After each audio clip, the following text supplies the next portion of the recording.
It is important that your idea not be a feature, but it is a product. Let me give you an example. When eBay first came out, that was obviously a product.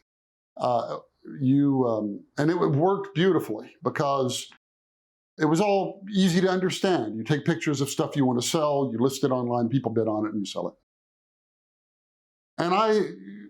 And so I'm talking 15 years ago. At the time when it was taking off, I said, there's another class of things that you own. Like I have a skill saw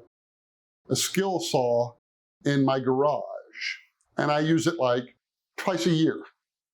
And I don't want to sell it because I do use it, but I would be willing to rent it out to a neighbor.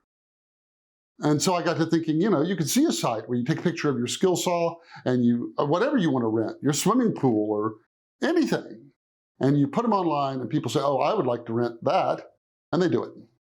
But I realized that was not a product. It was merely a feature. And eBay could simply add one button to their site that says rent it instead of sell it. And they would have everything. They already have all the customers. They already have all the traffic. They have everything. And so if your idea is nothing but a feature, the minute you get any traction at all, somebody's just going to add that feature to their product. And you'll kind of disappear very quickly, probably.